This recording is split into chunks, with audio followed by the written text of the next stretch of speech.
There's 600 million farms, but there's only 25 million tractors. So the market for small tractors is just huge.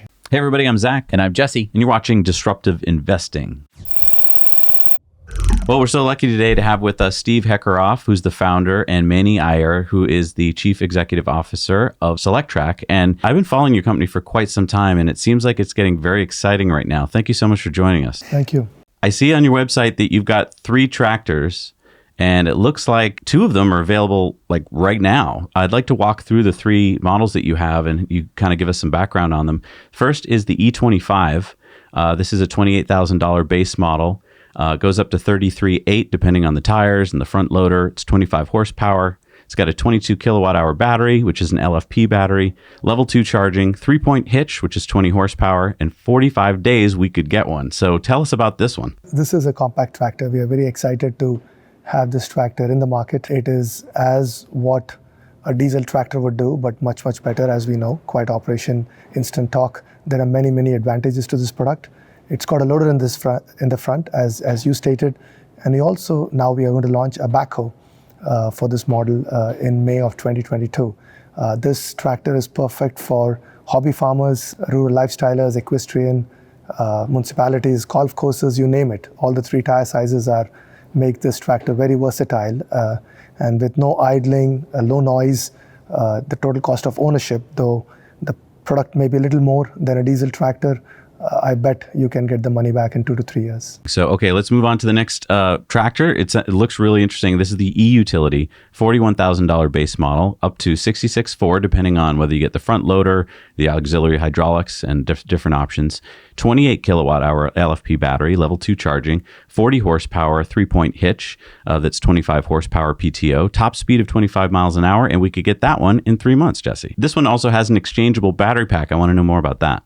We, of course, only get it with the transmission and the front end, and then we build a motor box in the middle and put batteries on it and all the electronics. We have a 30 kilowatt hour battery pack on board. It's rated at peak at about 70 horsepower, but we rate it for continuous use at 40. It's just a 2-wheel drive. The other tractors we're offering are 4-wheel drive with power steering. It does have a loader, and it also has the exchangeable battery pack that you were asking about, which can be used to extend runtime. You can actually put it in the front bucket, or you can hook it to the 3-point hitch on the back. Usually you'd put it on the back on the 3-point hitch when you're using the loader, or if you're using a very heavy implement on the back, you would put the exchangeable pack in the front,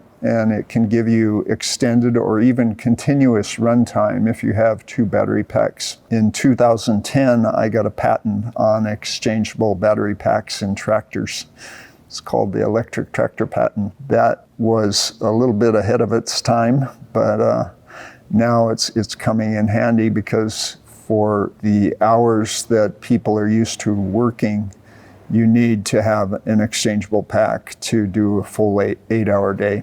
And so this would let a farmer, charge that up back at the barn while you're out, in the fields, and then come back and get that pack if they need to extend the day? Yeah, you'd actually probably start out with both the exchangeable and the onboard pack. And then when the exchangeable pack ran down, if you needed to keep going, you'd go back and get a fresh pack and exchange it and go for another 4 hours or so. All right, and then the third tractor I see here is the E70N, the N for narrow, because this is as small as 54 inches wide, which can fit between standard planting rows. Starts off at $75,000 base model, up to $85,000 with the 30 kilowatt hour exchangeable battery pack. You get level 2 charging, 60 kilowatt hour LFP battery, 70 horsepower. There's no front load option at the moment, 50 horsepower for the rear PTO, and it looks like this is coming in the fall. Yes, this is another exciting product. We have put 3 tractors in the market for testing. We are now reviewing the test performance to make some changes to the EV architecture as well as to the product at large. And we will put another 6 to 8 tractors in the market for testing in another 6 months. And then we should be ready in Q4 of 2022 to launch this tractor. And this is a vineyard tractor, as you rightly said. It's got a narrow width and it can fit in between the vines, and it's got a very versatile application as any diesel tractor would do. It is compatible to a 70 horsepower diesel, and it's got all the advantages of what we talked about: instant torque, no idling. It continuous power of 50 to 70 horsepower, and it can also spike more than that. It's got the exchangeable battery pack. It's called all what Steve talked about on the e-utility, and we are very excited to put this product in the market by the end of this year. Yeah, we're right in the middle of wine country here in Sonoma County, Napa, Sonoma, Mendocino. There's lots of wineries, and I was in the solar business before, and we put solar on a lot of wineries. So they're all trying to be very sustainable, and they've got the capital to increase their brand awareness with electric tractors to be the first on the market, and show everyone that they can make wine without diesel particulates on the grapes. So they're very excited about getting them out in the field. We're getting a lot of interest from the wineries. It can also work in an orchard, but its narrow width really lends itself to wineries, and we are going to make a wider model eventually, which will have a loader capability as well. I'm curious on how you got to this point where you're sitting in front of all of these different units that people can go and buy and use. What was the journey like? People say I'm just in the right place at the right time, and I say it only took 30 years. Actually, back in 1970, I was brought up in LA and the smog was terrible. I decided that I wanted to find alternatives to fossil fuel. Then when I heard about climate change, it made it all the more important to do that. And so when the zero emission mandate came out in 1990 in California, I started making electric Porsche Spyders using replica kits. And I put, the replica kit weighed less than 1,000 pounds without the batteries, and I put 1,400 pounds of lead acid batteries in it to give it over 100-mile range, which was pretty unheard of at the time. And it went 0 to 60 in 8 seconds. It was a great, I was trying to show that electric vehicles weren't just golf carts. This was back in '92. I thought, this is really crazy to put all this weight in a car. It's a big problem. And then I saw this big cement block on the back of a tractor to balance the weight of a forklift they'd put on the front. And I thought, a tractor's ideal for electric conversion, because the battery weight is an asset in a tractor where it's a big problem in a car. So I switched my focus in '92 to tractors, and I've been converting them, first just doing conversions of diesel, and then doing scratch-built models. And I built one for Ford New Holland in '95. I used the first linear actuators on tractors to try and make them more efficient than hydraulics in '97. And just kept going from there. And finally in 2012, I thought maybe I can really get into production. And I started Solectrac LLC. And we immediately got a grant from the U.S. India Science and Technology Foundation to build a farming tractor, which was the first model we built. We did 4 prototypes, and it's for row crop cultivation. But what I realized was that farmers really didn't have a lot of money. So we looked for markets that had more funds to spend on tractors, and the vineyard industry and the hobby farm were the 2 markets that we identified. So we switched to building the vineyard and the hobby farm tractors. You started working on electrifying tractors then about 30 years ago, and we've started talking about Solectrac back on our shows, I don't know, like 2017, so forth, and we get bugged all the time. People are like, I heard about that electric tractor. When can I get one, guys? And so the biggest question I get from people is, what's taking so long? We just got into full-scale production and had 100 orders right when the pandemic hit. And that just messed up the supply chain so bad. We had to tell people that, just like Elon, they had to wait a while. So we were just saying the wait is worthwhile. We had to ensure the product testing takes place, and plus we wanted to have some certainty in supply chain. Things have gotten much better. We have delivered 100 plus tractors to our patient customers across North America, and they have given us a lot of test results. So we are ready to scale up, and that's what you see behind us. We have moved into a bigger facility to produce 2,000 to 3,000 tractors per annum, and we have a big plan to have distribution centers across North America. So can you tell us about your pre-order numbers? Can you let us know how many customers are waiting for their tractors? As I said, they have been very patiently waiting for the last 18 months. We are almost serving the last few between this month and next month. We have now started a dealer onboarding. We wanted to make sure that we have enough tractors for us to get to customers and dealers. We have just signed up the first dealer in Oregon, Washington. We have a lot of dealer partners waiting for us to sign up with Soletrac and start their journey of electric tractors. I am sure very soon, in another 3 to 6 months, we would have a lot of dealer locations across North America, and that way our customers get tractors fast through dealers and also have an after-sales service point to take care of maintenance. But let's talk about maintenance. If I'm a farmer and I'm on the fence about getting an electric tractor, how much can I expect to save in money here on maintenance versus a diesel-powered tractor? Well, definitely you'll save a lot on fuel. It's about 1/7 the cost for electricity. An electric motor, as you know, only has basically one moving part. A diesel engine has like 300 or 400. So the maintenance on the motor itself is virtually non-existent. The batteries have a battery management system, which measures the voltage of every cell. And when you charge the battery, it keeps every cell within the range of the voltage that it likes.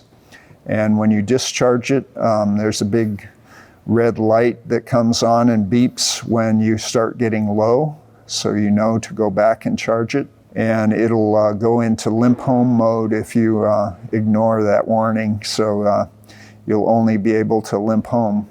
So that protects the battery on the low end, and that's probably the main maintenance on an electric vehicle is the battery. It has a life of about 3,000 cycles, which equates to maybe 10 years in a tractor. After 10 years, it may only have 80% of its life yet left, and you may want to switch it out, or you may want to limp on some more with it. Probably by that time, batteries will have improved quite a bit, so you may be able to get more on there and have more runtime. So that's going to be exciting to see how the batteries progress. And I'll add to what Steve said. Of course, no fuel, no oil, less moving parts results to less maintenance and a longer operation. That in itself, in my opinion, though the cost of the product may be 25-30% more to begin with the lower total cost of ownership, it will return the money back in 2 to 3 years. And I also would like to state that we have offered a 6-year warranty on this tractor. So we have a 3-year full bumper to bumper and a 6-year powertrain. And similar to that, we have a 6-year battery warranty too, though the battery life would be over 10 years. Now, I know if I don't ask this, it'll be in the comments. People are going to want to know about range. What can this tractor do? I mean, I'm not a farmer, so I don't know. I'm assuming it's hours of use that's important. And I assume that a lot of those hours of use, it's idling while the farmer is doing something. So can this tractor go out and do a full day's work?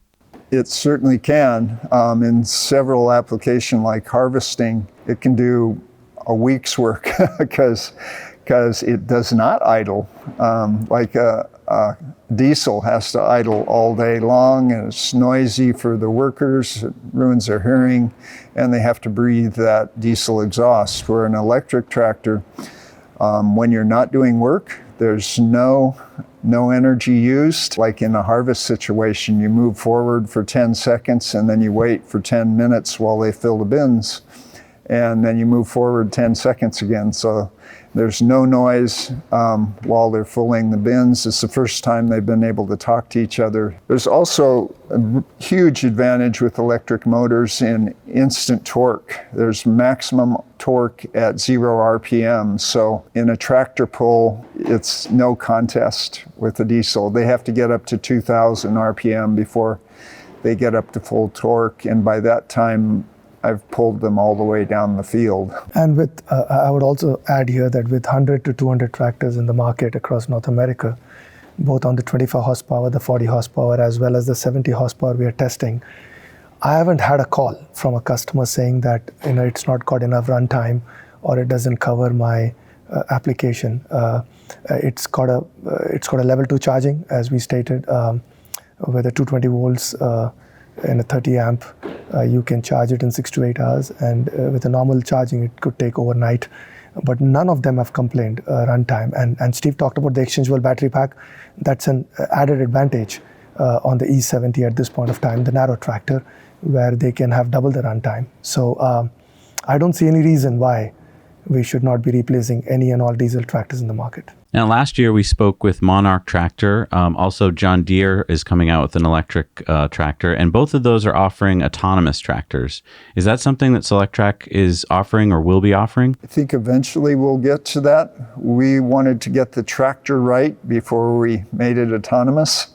So we're making sure that it does everything that it's supposed to do, and it's very intuitive for the operator. We think that growing food and working in agriculture is a very high calling, and it's a very good job, and we're very sad when we see farms being closed down and conglomerated. In the Midwest, it's been a huge problem. Whole communities have been devastated because agriculture has gone to industrial scale. The people that are left have lost their purpose, and I think as a result, we see the suicide rate and the drug overdose rate in old farming communities very high. We really want to make sure that we have people on those tractors as much as possible. On the hobby farm, I think that people enjoy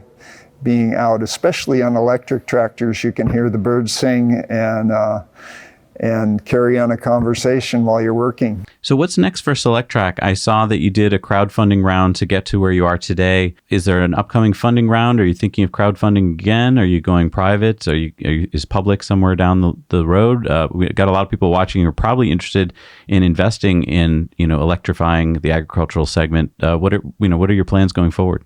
We did do a crowdfunding raise, $1 million. We raised $1 million. And in the process, we got noticed by several companies. One of them invested $2.5 million in us, and then asked if we were interested in being acquired. So we have been acquired by a company called Ideonomics, and it's listed on the stock exchange. It's very mission aligned. That's the only reason I would sell or would let somebody acquire us. They are basically focused on electric vehicles. No, absolutely. Ideonomics is a wonderful company. They go by the ticker symbol IDEX on NASDAQ. They are into sustainable transformation. That's their mission and a perfect blend, I would say, a convergence of financial services and industry, connecting with industry which has got technological disruption. So it's a perfect fit, and for sure, we want the world to know about it. We want the investors to know, whether it's institutional, retail investors, and this is going to be a journey going forward. I guess farming has always been a very solar-powered activity, dating back to thousands and thousands of years ago. What does it look like? Are we thinking of agrivoltaics? We've been hearing so many exciting things in that field, and I would imagine that Soletrac merges super well with some of those. Care to comment on some of that? Absolutely. Yes, as I mentioned, I was in the solar industry for 8 years in building integrated photovoltaics. Our ideal situation is to be able to spread solar electric technology throughout the world. And right now, the rich countries are the ones that have oil, and the poor countries are the ones that don't. And when you switch to solar, you level the whole playing field. So it's really exciting to think of being able to plop down a container with a fold-out solar array and a tractor inside anywhere in the world and be farming for 25 years without any outside inputs. So this can apply anywhere in the world and raise the standard of living for people all over the world, and pretty much eliminate food insecurity. That's what I've been dreaming about for 30 years, and that's where I hope we're heading. The dream has also come true where the facility we are sitting today, and you see the tractors behind us. This facility is in Windsor, California, not very far from Santa Rosa, where the journey started with Steve Hekaroth. And this facility is also solar powered. So we will have, of course, the tractors can be charged with the utility grid, but certainly renewable energy would be our focus, whether it's wind, solar, and we will down the line also see how we can use solar on the tractors.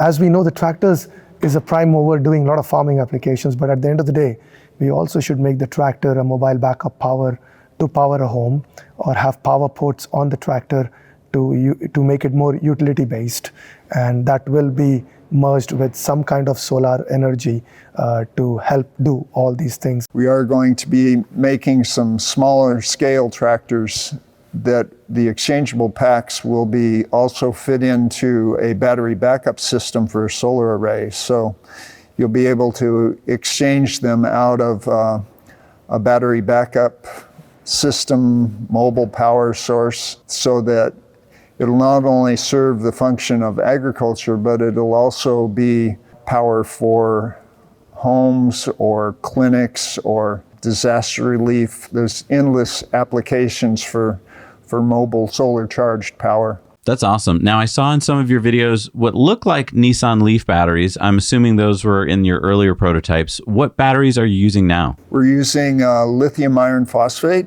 They seem to be the safest technology, and the large format prismatic cells fit very tightly in a pack, and we get some pretty high energy density, even though overall they're lower energy density. They just pack together really well. We like using those. We're looking at other technologies to get higher energy density so we can have longer run times, but for now, LFPs is what we're using. Yeah, I mean, LFPs have some nice benefits that I think a lot of EV drivers don't really know about yet. One of which is you can charge them up to full without damaging them, right? Yeah, so you can get more run time. When you buy a Tesla, you can only charge it to 90% if you want a long life. So that's a definite advantage. Where do you think we are on the curve here, the adoption curve for electric tractors? Do you think that these are going to disrupt the market, and when? I think it'll probably be 5 years behind the auto industry. Farmers in general are a fairly conservative group. I'm relying on a new generation of farmers. You know, the average age of farmers now is starting to drop a little bit. It was over 65 a few years ago. And now there's a lot of new farmers coming into the organic and regenerative farming movement. And I think that that's going to be the future. And they're definitely going to be aligned with the solar electric economy. Smaller community-based farms, they're the ones that go to the farmers market and know everybody in their community. And I think in the future, that's where things have to go. The long supply chains that supply these huge industrial farms can't be supported by solar energy. They can only be supported by fossil fuel. And so it's not only the supply chain that provides the fossil fuel to run the tractors that starts maybe in tar sand somewhere up in Canada, but it's also the supply chain that sends the food back around the world, which is a very inefficient way to supply food, especially when you can grow it in your own backyard. In the future, I think we're going to be moving to smaller scale, community-based, organic, regenerative farms. That, I think, is our only hope for reversing climate change. It was 3 billion years of photosynthesis that gave us an oxygen-rich atmosphere, and we're kind of reversing that. And if you look at a chart of the warming of the Earth over the last 20,000 years, you'll see that when agriculture started 12,000 years ago, the warming stopped, slowed down, and then reversed until the start of the Industrial Revolution, and now it's going straight up. So I think agriculture has the potential, if we do it without fossil fuel and at community scale, where we can cover as much ground as possible with plants for photosynthesis that take the carbon out of the atmosphere, put it in green material and roots, and put it back in the ground. You can see that agriculture has the potential to reverse climate change. And so that's why I'm so excited about getting these small scale tractors out all across the world to basically do what people used to do. I mean, we're an agricultural creature. We relied on agriculture for our food for 10,000 years. And that put us in an ideal climate zone. And I think we can get back there by doing the same thing. It might take some time for the electric tractors to get to big ag farms, but very conducive today. The entire range of Soletrac tractors from 25 to 75, eventually a little more, can fit small farms across the world. We know over 608 million farms in the world. Many of it, or most of it rather, is small farms, whether it's 2 to 10 acres, 20 acre. These tractors are very suitable. We're also working on some innovative products which Steve had prepared some time back. It should be coming to the market very soon, and that's for the regenerative agriculture, and not just for the US or North America. It also will be fairly suitable for small farms across the world.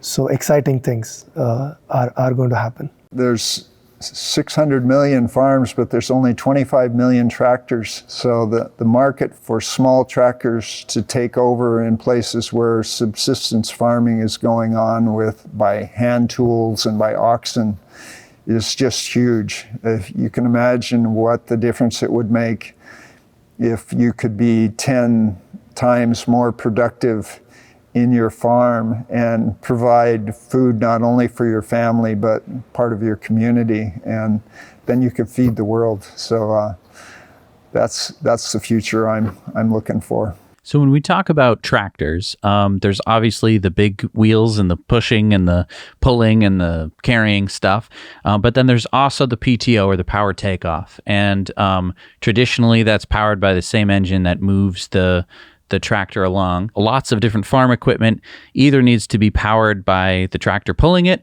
or from that power takeoff or the PTO. Do you see any opportunities to, because you have now a source of power that can be transmitted through wires instead of a spinning thing, what kind of other implements or new implements that we just have never seen before, what can you do with that? I have electrified many implements. The power takeoff, that shaft that's spinning it at 540 RPM is the most dangerous part of a tractor. And if we can just run wires to a motor on the implement, which I've done, it makes it much more efficient, and it also makes the runtime increase. In the future, I see that we may be able to not eliminate the PTO, but there will be implements, like we're developing a vine trimmer now that goes over the vines that used to be run by little hydraulic motors, which very, very inefficiently. But if we put an electric motor on there, we can be 10 times more efficient in doing the same thing. It's just like a lot of little lawnmower blades on this vine trimmer. To get the runtime that they want in the harvest season, I think electrification of implements is going to be important. For now, we're using the PTO because everybody has their implements they're used to. There's many areas where we can make huge improvements in efficiency in the future. For now, we're going to try and solve the problem of creating enough power for the implements that they're used to using, and slowly we'll make that transition. With electric, the PTO, the drawbar, any and all kinds of applications is going to be far, far more efficient than diesel. Now, like we mentioned, you can get all three models right now, or this year at least, in the United States. But what are their plans if I'm a Canadian farmer or a European farmer or an Indian farmer? Are there any chances that I'll be able to get a Solectrac in the near future? Tony in Canada and Ontario was our first customer back in 2017 or 2018. And he's got quite a few YouTubes online, Wheelbarrow Farm. And we have sold several others to Canadian. We probably won't get to Europe right away, but we will be selling in India possibly in the not too distant future, and spreading out around the world in 3 to 5 years. So very soon, while we cover the US with our dealers and customers, we will progress into Canada, which is a very conducive market across the border. And as you rightly said, whether it's Europe, India, Asia, Africa, the Americas, all those are very important market, whether it's regenerative farming, whether it is small tractors to medium-sized tractors. That's what mostly is used on those markets, that there is no reason why we should not be there. Time will say how fast we can get there, but we are working fiercely to get to across the world. Manny, Steve, thank you so much for being with us today. It sounds like what you're doing is important work. And I urge everyone, if you're interested in checking out their tractors, go to solectrac.com, see if any of those fit your needs on your farm. And thank you again for being with us today. I really appreciate you having us on. And same here. Thanks, Zach and Jesse. This was one of our dream come true. So tell us when we should get on next. We have a lot of exciting news. So there'll be a lot of stories to talk about. Well, this is a company I've been wanting to get more information from for a while, because we did talk to them back in, I think it was in 2018, and they were just still testing prototypes. And with companies when they're at that stage, it's always like, stay tuned, and then you're like, okay. And now fast forward 4 years, and a lot of you have been asking us like, okay, so where's this electric tractor? Where can I get my hands on one? I'm so glad that we can finally say that you can order one. That's great, and the price is, got to be honest, pretty decent. Very decent, especially for the amount of benefit that you're going to be getting. Again, total cost of ownership with electric vehicles is so important. And I mean, those prices are fairly affordable for, I know that right now you might be saying, well, not every single person can afford it, but for a lot of different growing industries, it is. I mean, payback in 2 to 3 years. I mean, in California right now, the price of gas is through the roof. If it stays that way, I mean, if you can pay it, a lot price of people, of gas, price of diesel. Have you looked at the price of diesel? I know. A lot of people are like, well, these cost 30% more. But do your math, do your total cost of ownership, and you'll see that they do pay for themselves. Not only that, I mean, your health, the sound. Working on a quiet tractor, I gotta believe, is priceless.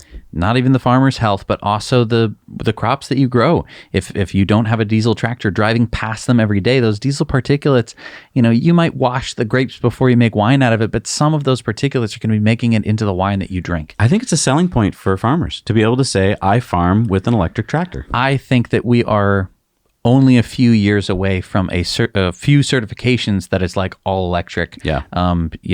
So because I think that people are going to start to realize the difference in their food. If I had a choice between two, produces, one that said I use a Solectrac tractor and one that said I use a diesel tractor, which choice mine's going to be. Exactly. And I think that this is going to be a growing market as we go forward. I think that, just like with people getting into Teslas and being like, I'm never moving back to that, I think the same thing is going to happen with the electric tractor. Anyway, if you happen to be a farmer and you happen to get one, or you test out your buddies, please send us some video footage of what you thought about it, because we'd like to hear more from real use out there in the real world. And we're going to be talking more about Solectrac over on our Investor Club. So if you want to check that out, you can head over to patreon.com/nowyouknow. You can sign up for the $10 level. That is our Investor Club level. And you can check out our Investor Club bonus story on this company, where we're going to be telling a little bit more about our thoughts in relation to investment. We'll see you next time on Disruptive Investing.